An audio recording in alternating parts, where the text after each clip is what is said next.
Yeah, it's the treatment room attached to the dressing room is quite an emotional place. To be honest, there's quite a few tears there at the moment. It looks like a bad injury. We need to get it scanned, which we'll be doing as soon as we can.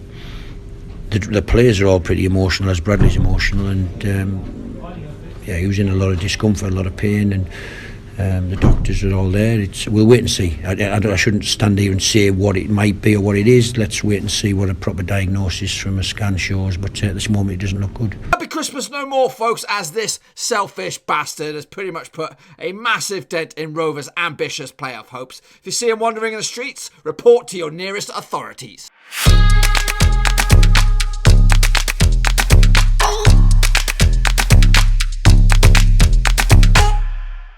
That's right, folks, back once again with another match review. This time picking apart Blackburn Rovers' latest shambles. Out in the Championship, a 0-0 draw against Wigan, and we'll get to that in just 1 second. If you're new to the channel, smash your subscribe button to keep you bang up to date with all things Blackburn Rovers related, Championship related. Whoa, football related here. Underwaroski. The phone is going off the hook, boys and girls. That's right, Sam Morsey. You got it. He's just one of those players. It's the El Hadjuf of today. If he's on your side, you love him. If you're up against him, you absolutely hate him. He is the Marmite player of the Championship at the moment. And what a dirty little bastard he was. Not only did he get himself a yellow card for a foul on Travis, and a bit of afters as well, he was the man that put Bradley Dack in a very, very questionable situation. And we just don't know. It's still very early days. But yeah, big injury to Daccarino, which has put us at bated breath heading into Boxing Day madness. So let's take a look at it, talk about the match itself. 0-0 in the end at Ewood Park. 18,726 fans were in attendance to watch this one. Despite it being under the cameras, that's not a bad attendance for us. Bit of a local affair as well. 0-0 in the end, no goals to talk about. We'll talk about the starting 11s in just a second.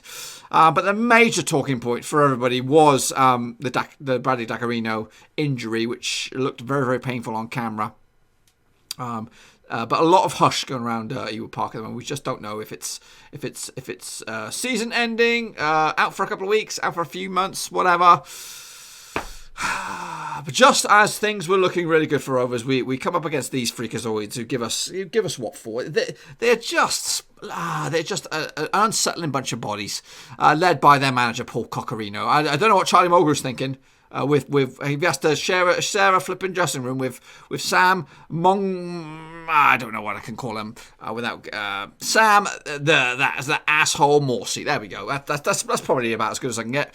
But yes, always there to cause all kinds of problems against us. He just loves it. He just loves rubbing it in our faces. And it is one of those pantomime characters. If he's on your side, you absolutely love him. But if he's against you, you absolutely hate him. We had it with El Hadjuf. And even Rovers fans couldn't stand him. But you'd rather have him on your side than against us. But anyway, 0-0 in the end. We did dominate possession despite Wigan actually bossing the first half. 53.1% possession for Rovers, 46.9% for Wigan. They had more shots than us, 12 to our 10. We had more aerial duels, 24 to 11. They were more fruitful on the ground, 15 to 10 and 7 to 5 in the corners. Let's take a look at the match. Starting 11s now for you. Kicking all off with Rovers.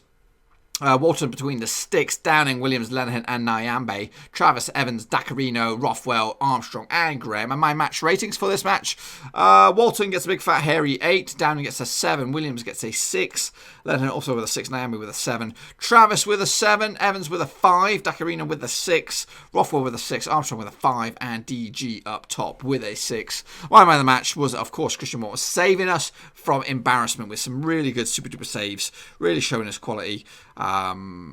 Travis, Downing, Nyambe, the other standouts. The rest were really just making up the numbers, to be honest with you.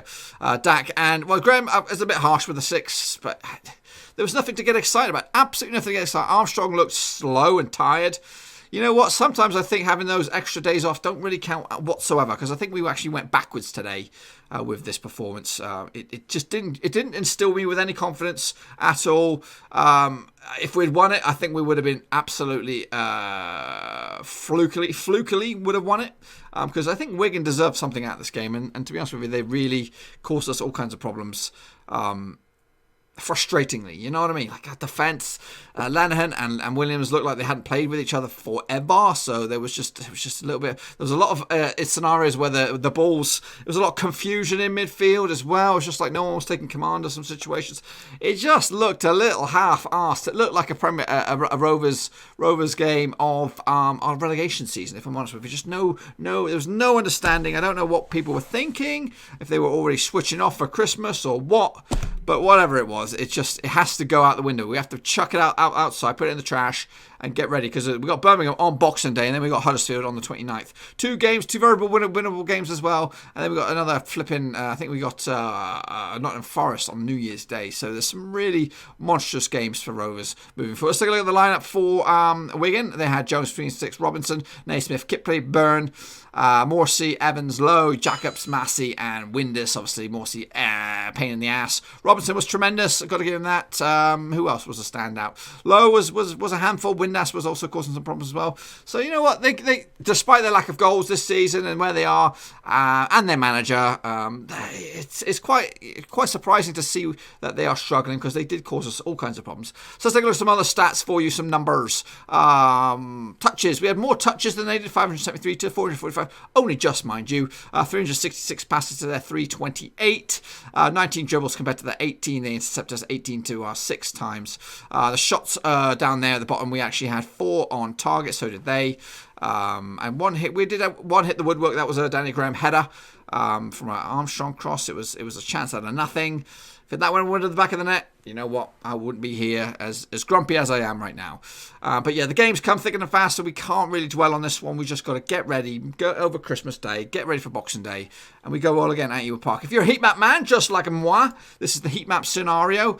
Obviously, Rovers going down the left and right hand side, creating a lot of space in the middle. Obviously, Dack wasn't at his full potential here, and so I'm sure if he was on the field, these blue areas would have been gobbled up, because that would have been the Daccarino area, tracing back and all that. As for Wigan, they bombed up and down the left hand side. I thought Massey and matey boy Jacobs was in our face a little bit, so especially on the left hand side, Jacobs and Robinson was tremendous today. Was he former Everton man, the Americano? So they got a nice little prospect on their hands there. I think they signed him on a permanent deal, so yeah, bitty fruity. So it's definitely 2 points drop for Rovers and a massive point gain for Wigan, who are struggling at the bottom of the table. We'll take a look at the table in just a second. But what about the fans? What are their fans thinking about this one? Well, Simon Woodford said this: forget about this one and move on quickly. Always going to be tricky a game against a rough and ready team like Wigan. The unbeaten run continues, though, which is a valid point.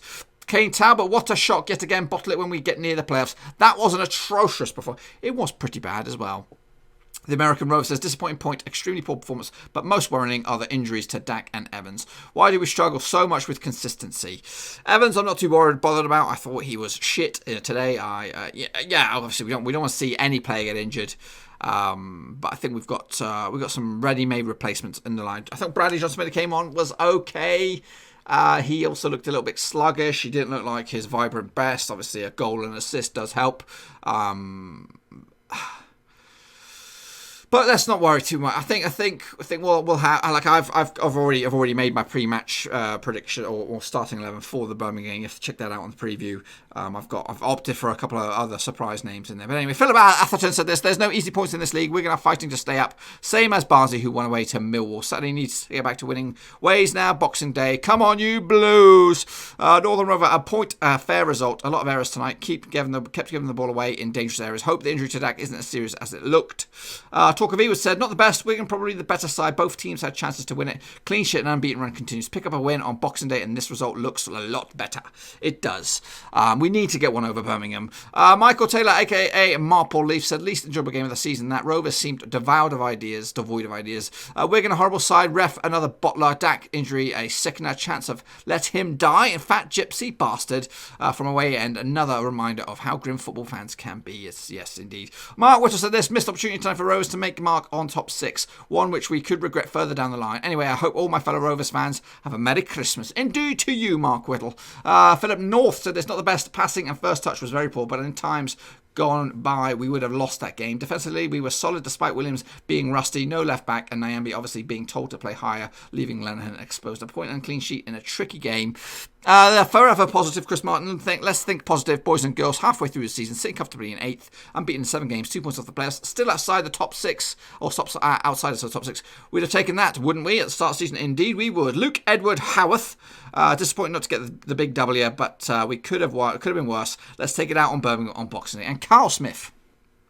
Dower won this one. Very lacklustre performance. Probably due a game like that after the last 6. But another instance of drop points against teams at the bottom. If we're in this position come down, I'll be happy though. Pray Dax isn't injured too badly. Moving forward, let's take a little listen what the Gaffer does have to say about Bradley Dack, the injury, and of course the shambolic 0-0 against Wigan. Yeah, it's the treatment room attached to the dressing room is quite an emotional place. To be honest, there's quite a few tears there at the moment. It looks like a bad injury.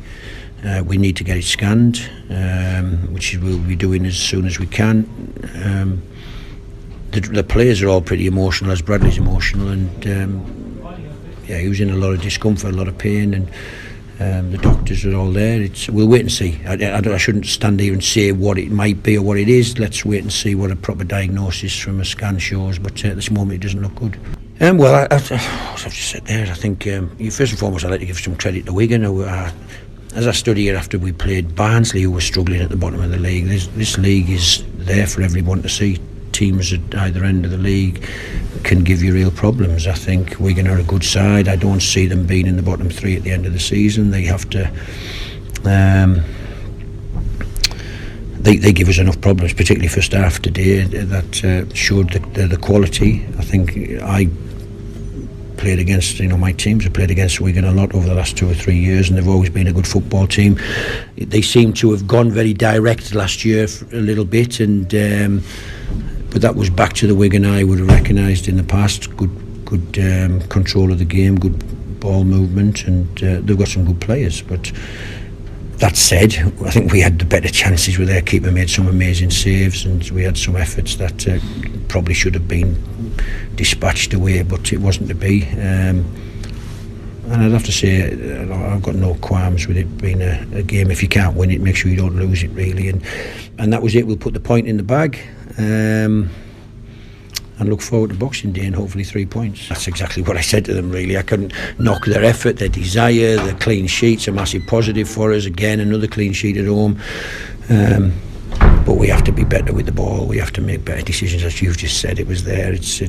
But it's difficult to be critical with them, but they do need telling, and we'll watch it and break it down tomorrow. We'll go through it, and I just want braver footballers who play forward, get turned, stick it forward, run forward, play forward passes, and that's what we work on in training. Today they were a little bit inhibited doing that for some reason, and but what you do is you just have to keep trying to work on the same things. Or as I said, we'll go through that tomorrow and try and be better in the next game. I would say not very long. I think I'm not sure he might have a chance for Boxing Day, but after that I'm pretty sure he'll be back by then.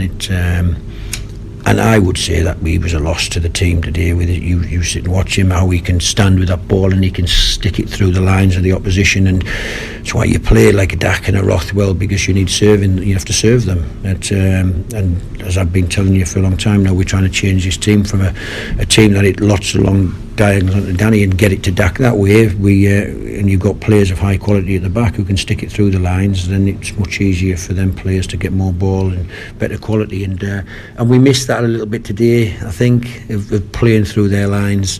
Should have been better. Should have played more forward passes. It was a bit slow, pedantic, give it away. But as I said there, it was a game that maybe in the past we might have lost 1-0 and be really disappointed. We have to put the point in the bag and move on and try and get a victory Boxing Day. Moving on, what's going to go on Boxing Day, shall we? In fact, let's take a look at what else went on this weekend. Of course, let's bring you up to date with all the games that took place earlier. Back on Friday, Middlesbrough did beat Stoke 2-1. Cardiff and Preston Duke after a 0-0 draw. Reading did beat Derby 3-0. Charlton drew with QPR away from home 2-2. Hull City did beat Birmingham, our next opponents 3-0. Millwall lost at home to Barnsley 2-1 in the end. Fulham beat Leeds. That's a good result for them, 2-1 in the end. Luton lost at home home as well to Swansea. West Brom and Brentford do get out to a 1-1 draw. Huddersfield beat Forest, who continue to slump, 2-1 in the end. And Sheffield Wednesday picked up a win against Bristol City. And of course, Rovers did draw with Wigan. It feels like a defeat, doesn't it? It does feel like a defeat. Moving on, West Brom are leading the way on top of the table with 50 points. Leeds are second with 47. Sheffield Wednesday closing the gap now to just 8 points. Fulham 4th, Preston 5th, and Brentford are 6th. Down the bottom is Stoke, Wigan, and Barnsley going down if the season was to end today. And if the season was to end today, Rovers will be in 8th spot. 2 points out the playoffs. I'll take that gladly. Yes, I would. Obviously, it would have been much better if we were further up. But hey, the season doesn't end in December, folks. Does not end in December. Moving on to Boxing Day matches, a whole slam-packed schedule for you. Middlesbrough taking on Huddersfield is one of the, well, it's actually the normal kickoffs. Cardiff against Millwall. Rovers, well, I'll talk about that in a minute. Wigan against Derby. Luton against Fulham. Brentford against Swansea. Charlton against Bristol City. Stoke take on Sheffield Wednesday. Barnsley take on West Brom. Hull City take on Nottingham Forest. A little bit later on, Leeds take on Preston. And at the end of the day, Reading will take on QPR. But the game of the Boxing Day really happens at Ewood Park. It is Birmingham to duke it up against Rovers for the second time this season. And we'll do it all again in the FA Cup very, very soon as well. But this time at St Andrews. So it's a very winnable game. They're not playing the best at the moment. Birmingham City, we kind of blipped up a little bit here at home. It is, you know what, I would have taken the point at the DW, but against Rovers, it just feels a little bit sour. I think playing under the Sky cameras didn't do us any favours. The huge injury to Daccarino may have a even bigger effect than just today. It could be a very defining factor in Rovers and the next few games as well. If he's out for 5 or 6, 7, 8 games, you know what, we could start to slip back down the table, and that could end our early ambitious push for top 6. But we'll have to wait and see, folks. We'll do it all again for Boxing Day, but tomorrow, or in fact, maybe even later tonight, the Rovers Birmingham preview will be on the channel. Make sure you check that sucker out. But until then, bang the thumbs up, bang the subscribe if you're new. New videos every single day on the channel. We are very busy this time of year. Games coming thick and fast, prediction shows, Cast the Cat, spectacular FA Cup business, all that under one roof. Until I see you again, smash the thumbs up, smash the subscribe. I'll see ya next time. Thanks again for watching. Please like, share, and most importantly, hit the subscribe button to keep you bang up to date with all things Blackburn Rovers related, championship related, football related. We've got it all covered right under one roof. And while I still have you, please be sure to check out some of the old videos scattered along here. I hope.